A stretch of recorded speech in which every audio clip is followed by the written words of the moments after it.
Muy buenos días. En esta ocasión abordaré el tema de los sistemas de segundo orden, específicamente analizando un circuito eléctrico RLC en serie.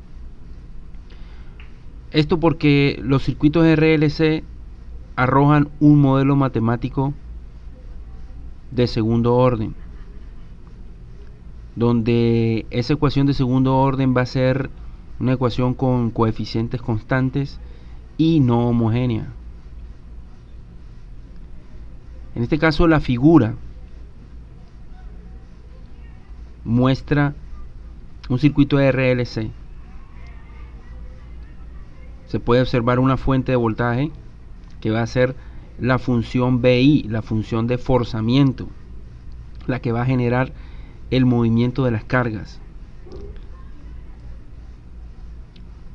La resistencia va a ser de 10 ohmios, la inductancia va a ser de 0,25 henrios y la capacitancia es de 0.001 faradios.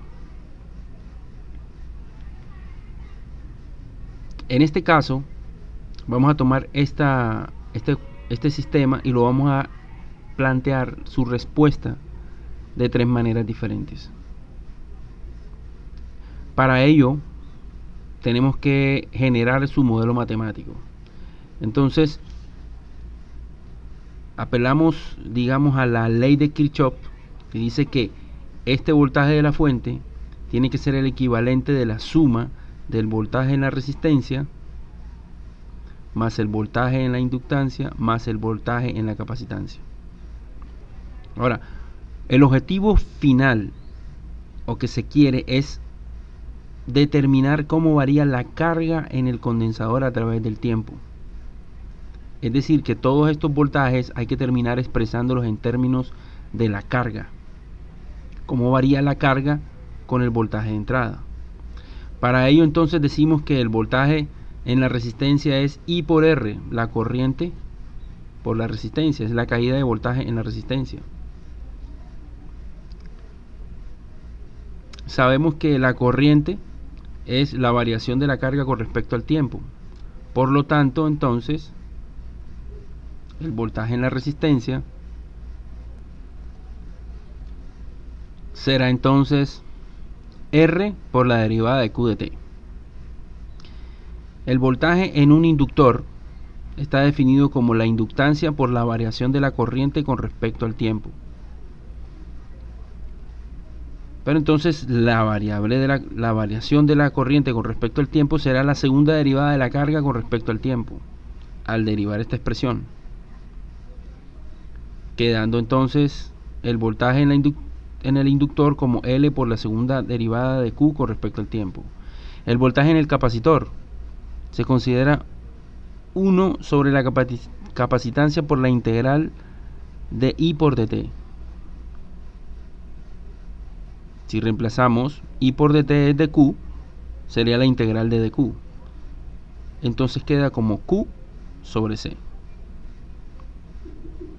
Al reemplazar estos valores en la ecuación, quedaría entonces que voltaje de la fuente sería voltaje en la resistencia R por dq más L por la segunda derivada de Q de T más el voltaje en el capacitor, que es Q sobre C. Aquí hay una ecuación diferencial de segundo orden. Solo bastaría entonces reemplazar los valores de R, L y C y de B sub I para poder que quede mucho más específica. Aquí podemos ver entonces cómo queda reorganizada la ecuación.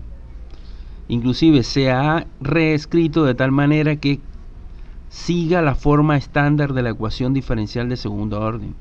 Aquí podríamos decir, hay una constante que multiplica la segunda derivada, una constante que multiplica la primera derivada, una constante que multiplica la función igual a la función de forzamiento.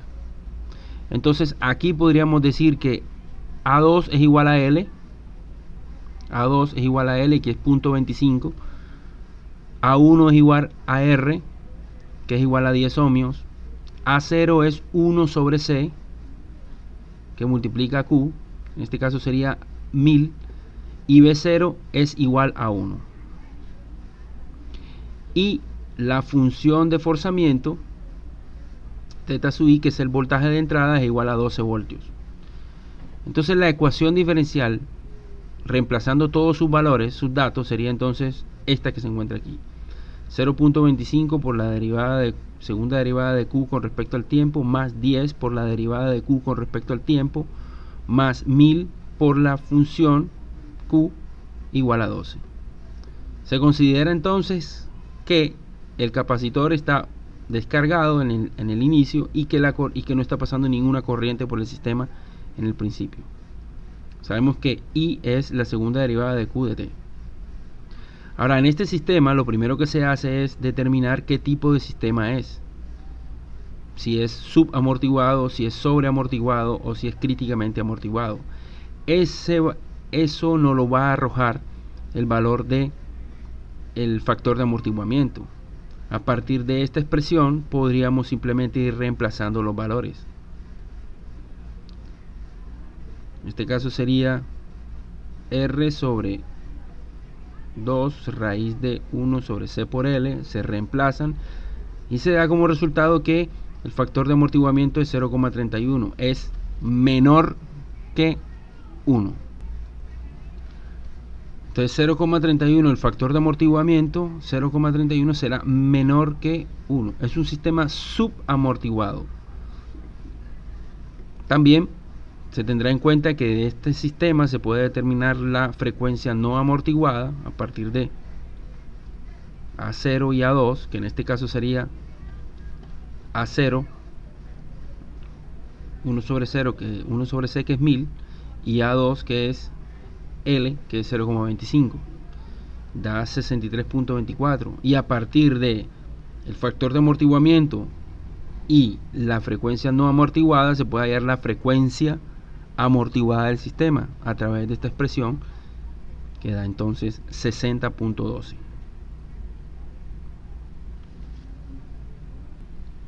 Es posible encontrar la solución, la función solución Q de T para este sistema utilizando MATLAB.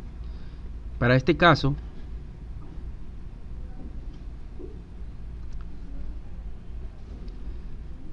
se escribe en el workspace de MATLAB, se define la ecuación diferencial. Esta que está aquí se expresa exactamente como está.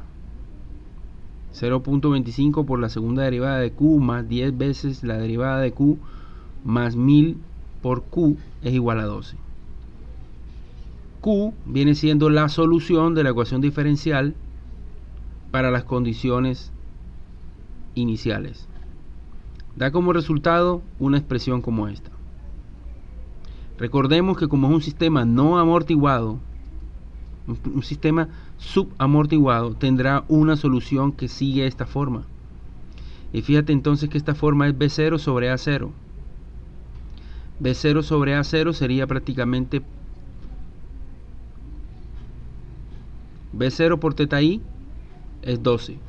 12 sobre 1000 daría 3/250. Ahora 3 sobre 250 representan las constantes que acompañan al coseno y las constantes que acompañan a los senos. Y e a la menos 20t menos 20 representa esta expresión. P en este caso será la constante que acompaña al coseno. Será entonces 3/250. Mientras que la constante que acompaña al seno sería 1/250.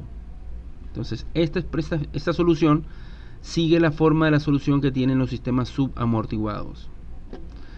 Cuando el tiempo tiende a infinito, entonces la expresión de Q prácticamente representa este valor, que es la salida en estado estacionario.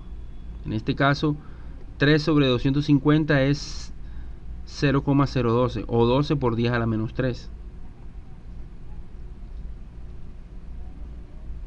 Serían coulomb, porque es la carga del condensador. Podemos ver cómo en este sistema la salida, la carga del condensador en un momento se hace máxima, luego baja y se estabiliza después de un tiempo. Aquí podemos ver cómo se grafica.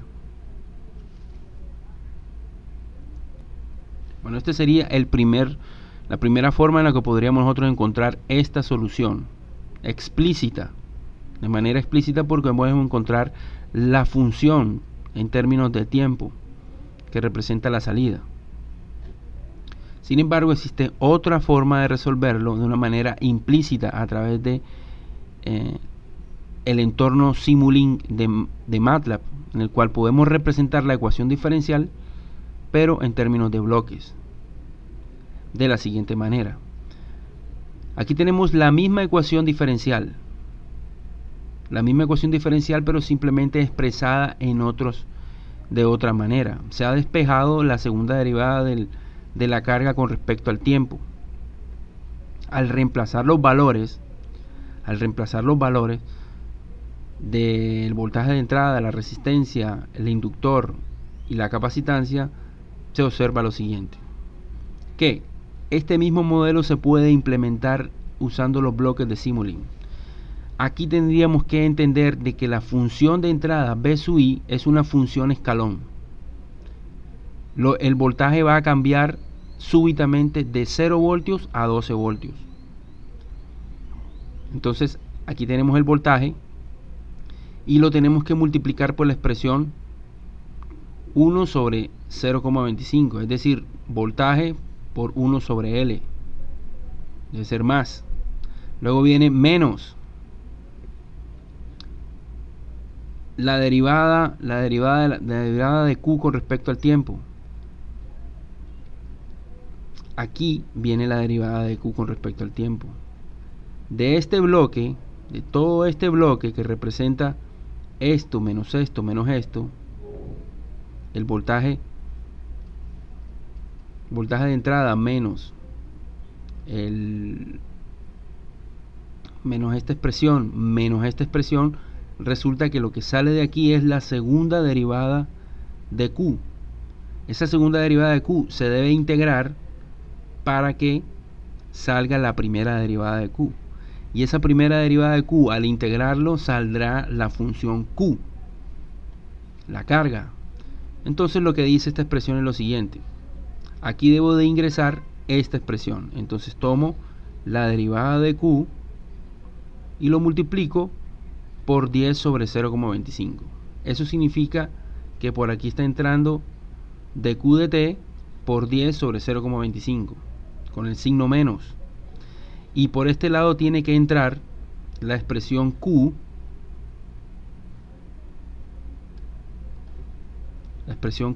por 1 sobre 0.01 por 0,25, es decir, Q sobre CL, que es la que está aquí.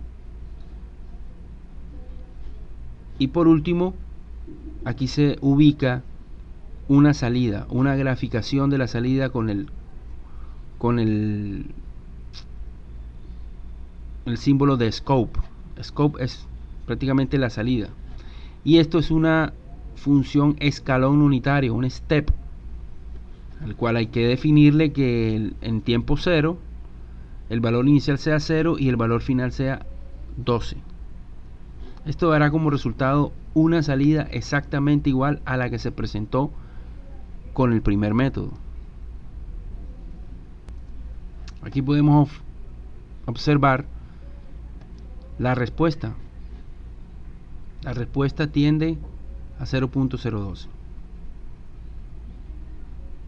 que es el valor en estado estacionario. Entonces aquí no tenemos la función, no la podemos ver, pero sí podemos observar cómo se comporta el sistema frente a una entrada. Inclusive aquí se pueden cambiar fácilmente los valores de R, L y C, y se puede observar fácilmente cómo cambia la respuesta cuando en el circuito cambian digamos, los valores de RLC. Una tercera forma de resolver una ecuación diferencial de segundo orden podría ser la de aplicar la transformada de Laplace a la función para las condiciones iniciales. Es así entonces que se aplica la transformada a cada término. Por ser constantes, LR1 sobre C salen de la transformada. Entonces sería L por la transformada de la segunda derivada de Q de t más R por la transformada de la derivada de Q de t más 1 sobre C por la transformada de Q igual a la transformada de B sub I.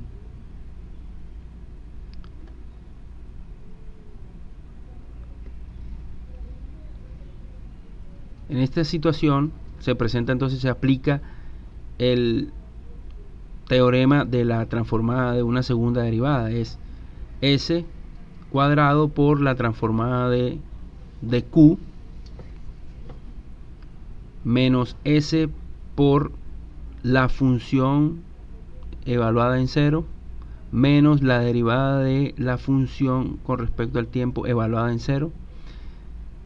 Recuerden que esto se definió desde un principio que esas condiciones iban a ser 0, sin carga en el condensador y sin corriente en el circuito en un principio.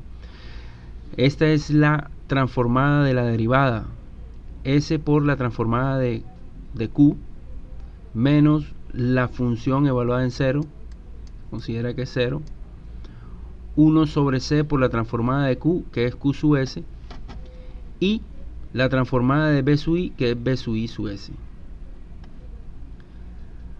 Aquí queda claro entonces que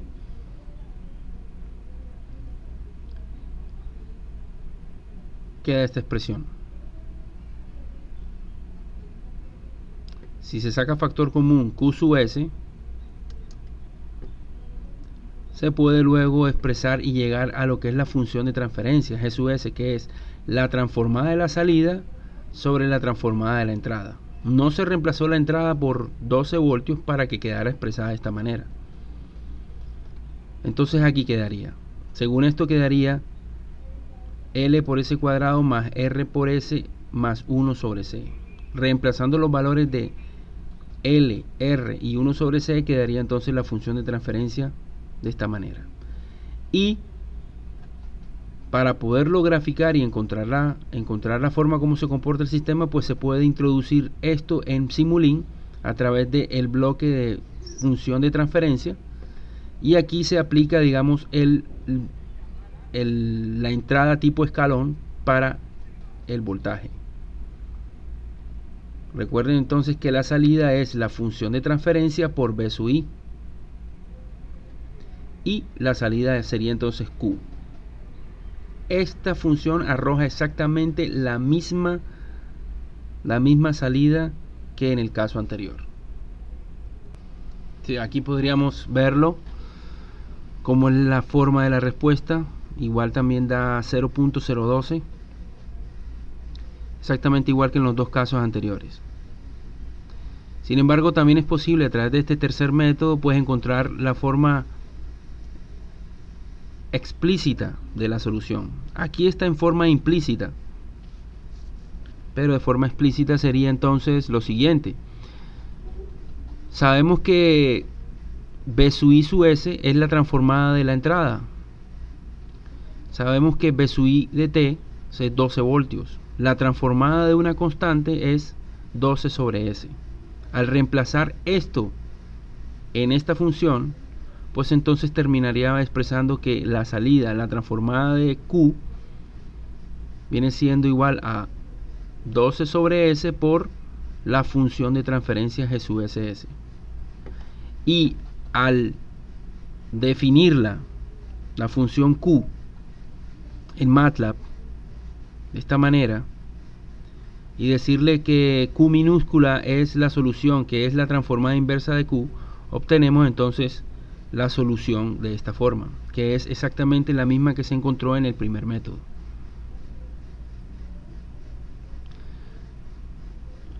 De esta manera podemos ver que una ecuación de segundo orden de un sistema, ya sea un sistema mecánico, un sistema eléctrico, un sistema de fluidos, un sistema térmico, podría ser resuelto de esta misma forma. Ahora, debemos hablar acerca de algunos parámetros característicos de la respuesta de un sistema subamortiguado. Y aquí está. Ese es el comportamiento típico de un sistema subamortiguado. Y de ahí se pueden obtener algunos valores que determinan sus características de diseño. Dice, en la figura se muestran las características fundamentales del régimen transitorio de la respuesta de un sistema de segundo orden subamortiguado, que deben utilizarse como especificaciones de diseño de los controladores. El tiempo de establecimiento, T sub S,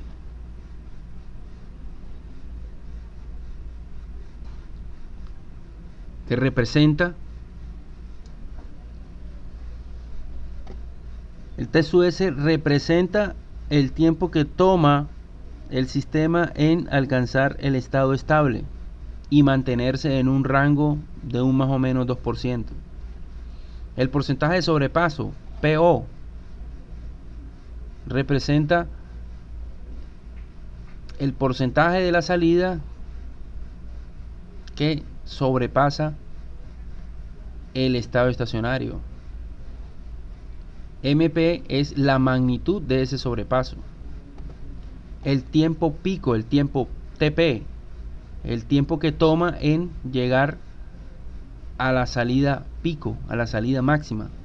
Y el tiempo de subida TR es el tiempo que toma la salida en alcanzar el estado estacionario, pero no quedarse ahí, simplemente cuando pasa por el estado estacionario. ¿Cuánto el tiempo le toma alcanzar ese estado estacionario? Aquí podríamos ver que de cualquier sistema que sea subamortiguado podríamos obtener los valores del porcentaje de sobrepaso, porque de él nosotros podemos obtener el factor de amortiguamiento, pi, son los que determinan prácticamente este porcentaje.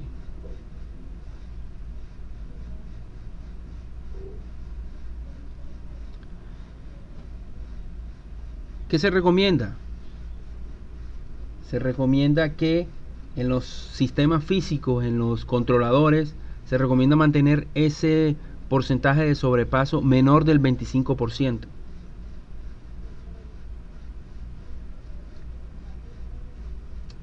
El MP es la magnitud de ese sobrepaso, es decir, cuánto más allá del valor de estado estacionario se incrementa la salida y cuando llega al pico. Es la diferencia entre la salida a pico y la salida en estado estacionario, el MP.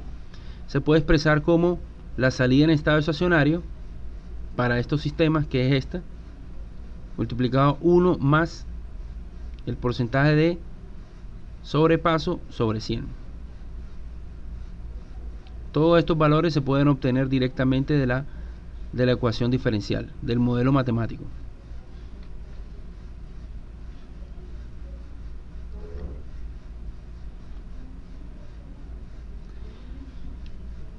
El tiempo de subida o el TR es el tiempo que toma la respuesta para subir desde 0 al 90% de la amplitud del escalón de entrada.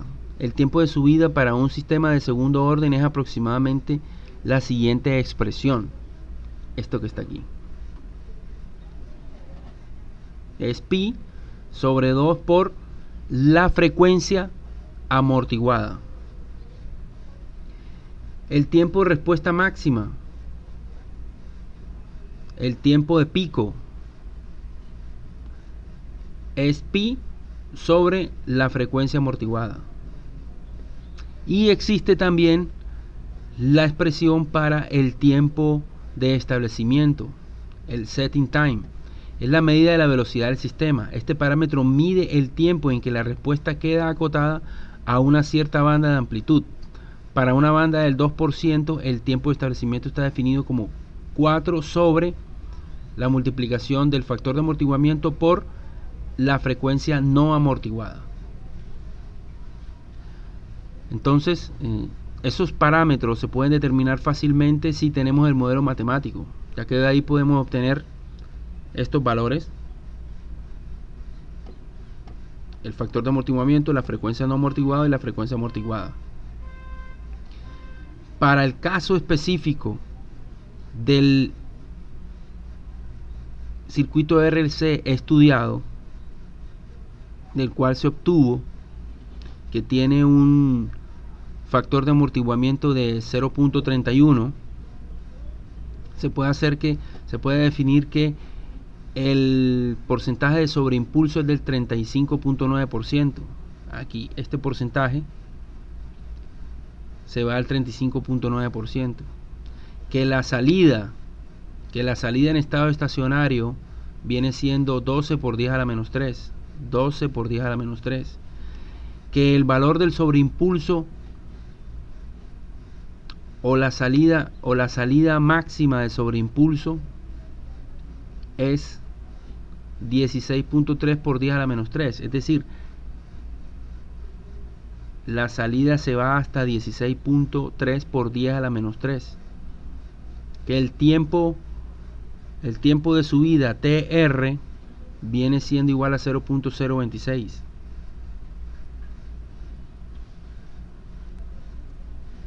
Aquí 0.026. Que el tiempo para alcanzar el pico es 0.052. Aquí lo podríamos ver, 0.052. Y el tiempo para el establecimiento calculado de 0.204. Aquí es 0.2. Se puede ver, se puede observar. Entonces, podemos observar que a un sistema que sea subamortiguado se le pueden obtener fácilmente estas características, las características del tiempo y los valores de sobreimpulso.